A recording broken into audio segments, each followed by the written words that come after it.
ናይስልኝ እንዴት ናችሁ? ዶክተር ዳጊ ነኝ።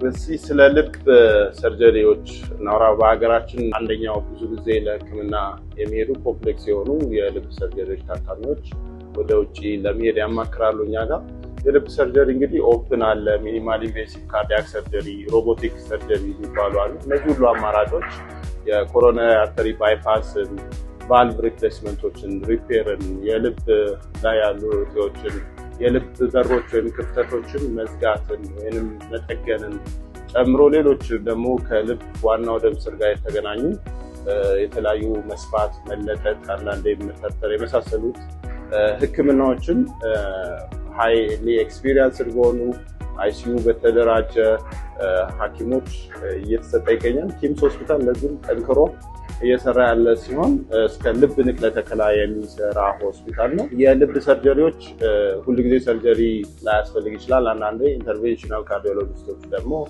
በደም ስር ገብተው የተለያዩ የልብ ክፍተቶችን መዝጋት ይችላሉ።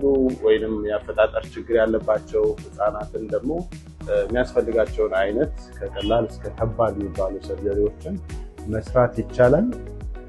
አይመሞት ቤተሰቡ ማይታመሙት ቢታመሙ ይሄ ችግር ቢያጋጥሙት እኛ ከጎኖ ልናግዞ ዝግጁ ነን። ኪምስ ሆስፒታል። እናመሰግናለን።